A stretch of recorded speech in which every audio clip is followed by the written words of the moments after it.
Avanzaba por los pasillos como un hombre que jamás ha dudado. Bata inmaculada, mirada fija, paso calculado. El silencio se inclinaba a su paso, como si reconociera la presencia de quien manda. En el Hospital Saint-Augustin, el nombre del profesor Gabriel Vautrin no se cuestionaba. Era la precisión encarnada, la autoridad sin adornos, el genio quirúrgico que hacía callar cualquier pronóstico. Se hablaba de él como de un hombre que salvaba vidas sin tocar jamás un alma. No sonreía. No perdía tiempo en saludos. Entraba en el quirófano como se entra en una guerra. Metódico, soberano, distante. El más mínimo error a su alrededor parecía inconcebible. Los jóvenes residentes bajaban la mirada cuando él pasaba. Los auxiliares se volvían invisibles. No era miedo lo que dominaba, era otra cosa. Una especie de vacío helado, un muro infranqueable entre él y el resto del mundo. Gabriel nunca comía en la cafetería. Jamás hablaba de su vida privada. No compartía nada. Y en ese nada, se sentía fuerte. Amaba el orden, los protocolos, la perfección clínica. Creía que la medicina no toleraba la ternura, que exigía un desapego quirúrgico, en el sentido más literal y figurado. No había lugar para la emoción en sus gestos, ni para la incertidumbre en su día a día. Había construido su carrera como se construye una fortaleza. Piedra a piedra, soledad tras soledad. El mundo exterior ya no le alcanzaba desde hacía mucho.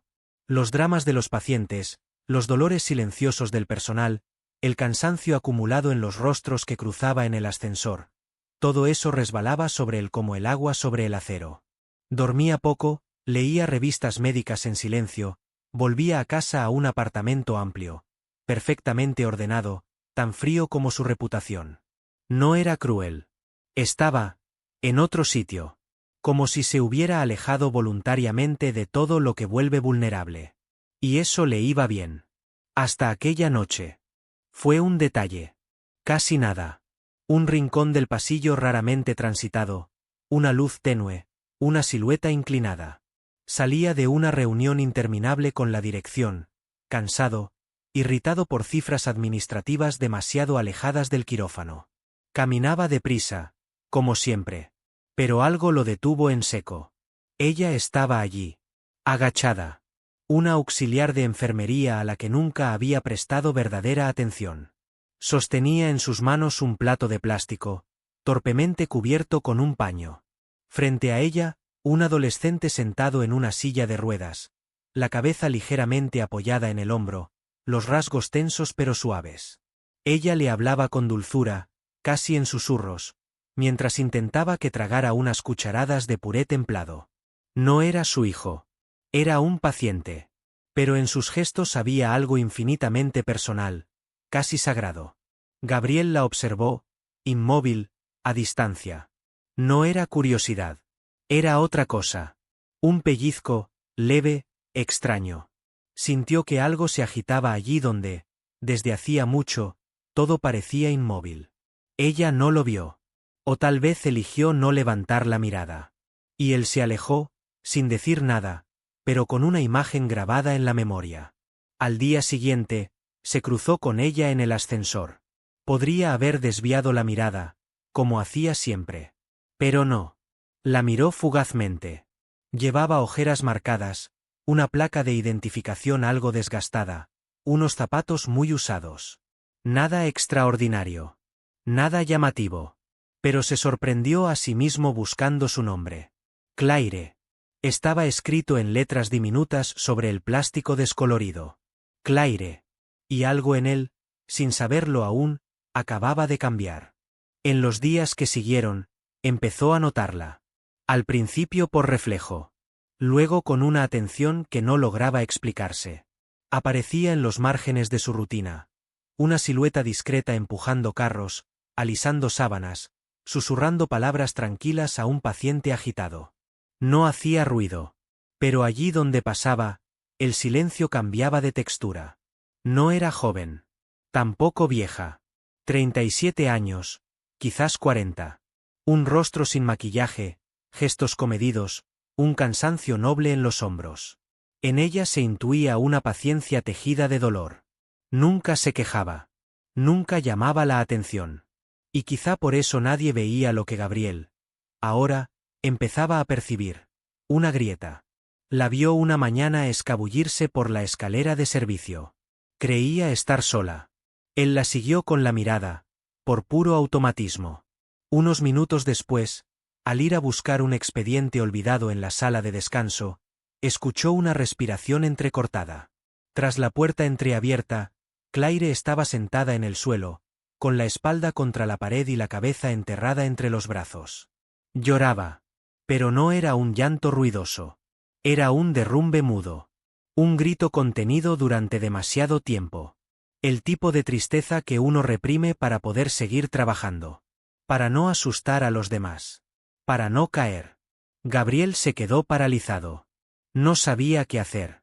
Él, el hombre que decidía sobre vidas con precisión quirúrgica, se encontraba allí, indefenso, ante la verdad desnuda de un dolor humano. Retrocedió. Lentamente. Y cerró la puerta sin hacer ruido. Ese día estuvo distraído en el quirófano. Nada grave.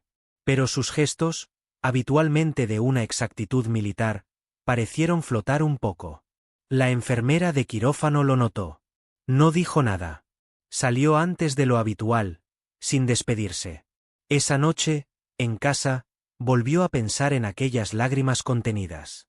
Se preguntó cuántas veces había pasado junto a escenas como esa, sin verlas. Se preguntó qué peso arrastraba aquella mujer, invisible a los ojos de todos. ¿Y por qué eso le afectaba tanto?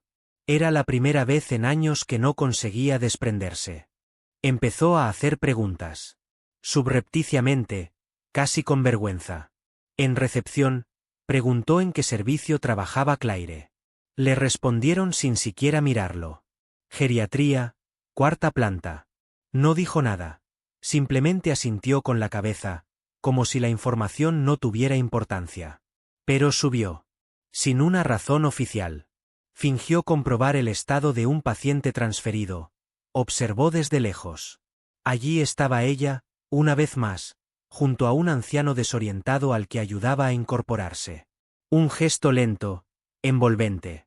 Una frase tierna, susurrada con una voz que rara vez se escucha en los hospitales. Ella sonreía. Pero su mirada. No. Al mediodía, volvió a su despacho y se sentó sin encender el ordenador. Cerró los ojos. Todo dentro de él luchaba. No tenía ningún vínculo con aquella mujer. Nada le obligaba. Y sin embargo, su mente volvía una y otra vez a ella. No era deseo. No era una fascinación superficial. Era algo más profundo, más inquietante. Sentía una fisura común. Algo que compartían sin saberlo. Y entonces recibió una información en apariencia banal que resquebrajó la armadura. En una reunión, un directivo del hospital mencionó, de pasada, los problemas de absentismo en los turnos de noche. Habló de la auxiliar de la 4ª planta que hacía sustituciones con frecuencia para llegar a fin de mes, sobre todo desde lo que ocurrió con su hijo. Un hijo. La palabra le cortó la respiración. Aquella noche, hizo algo que no había hecho en mucho tiempo. Se quedó en el hospital después de su turno.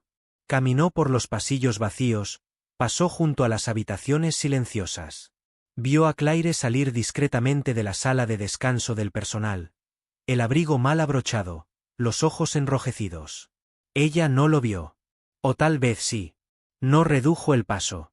Esa noche, casi no durmió.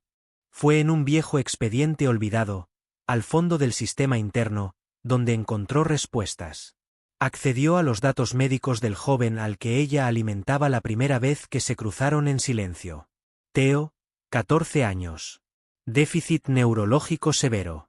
Politraumatizado tras un accidente de coche. Madre, Claire Roussel.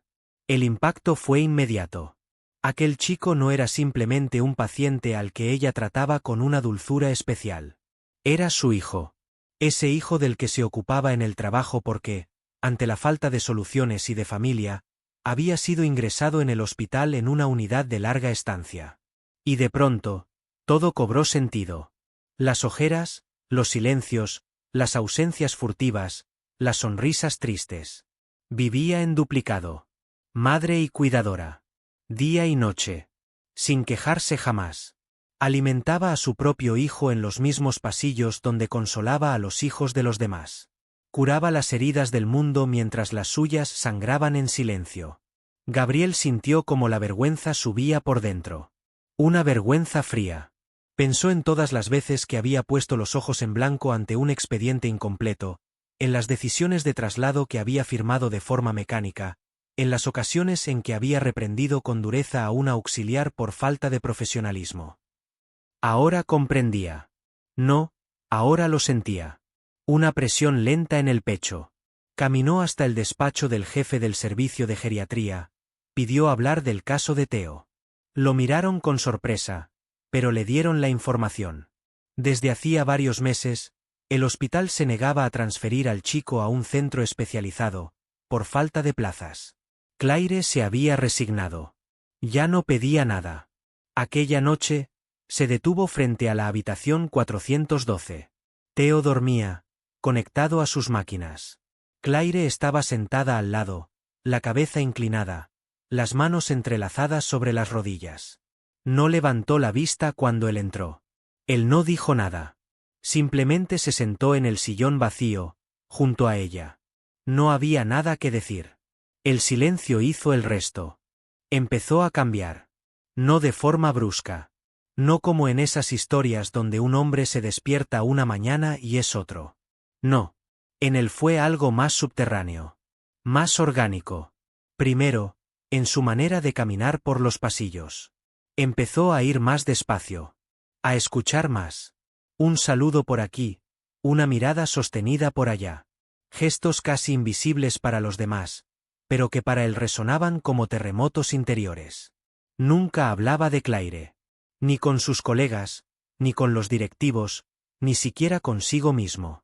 Pero todo lo que hacía, desde entonces, tenía el color de lo que había descubierto. Empezó a notar lo que antes nunca veía. Las manos maltratadas de las auxiliares, el cansancio en los hombros de los enfermeros, la forma en que algunos guardaban más silencio del que hablaban. Un día, se detuvo en la sala de descanso del personal sanitario. Algo que no había hecho en 20 años. Allí encontró a una enfermera masajeándose las sienes, con los ojos cerrados. No dijo nada. Simplemente dejó 2 cafés sobre la mesa y salió. Ella no entendió, pero sonrió en silencio. La transformación se expandía. Propuso discretamente al consejo directivo un fondo de emergencia para las familias del personal en situación precaria. Pagó de su bolsillo un sillón médico para la habitación 412, donde Claire pasaba las noches cuando ya no podía más. Hizo todo eso sin poner su nombre. Porque lo esencial ya no necesitaba ser visto. Pero no era solo el sistema hospitalario lo que intentaba reparar. Era a sí mismo. Aquello que había dejado morir en su interior durante demasiado tiempo. Recordó una época en la que aún creía en la medicina como una forma de humanidad. Cuando cada paciente tenía un nombre, y cada compañero, una historia.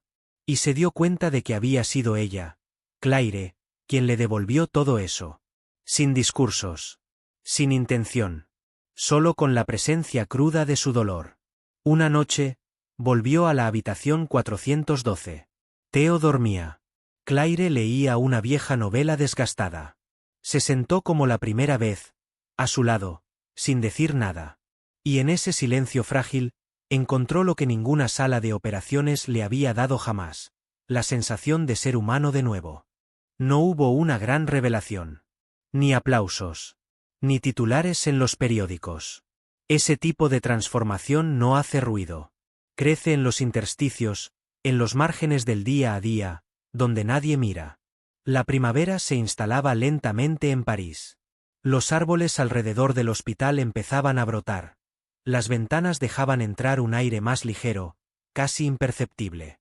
Teo, con sus gestos aún torpes, volvía a reír.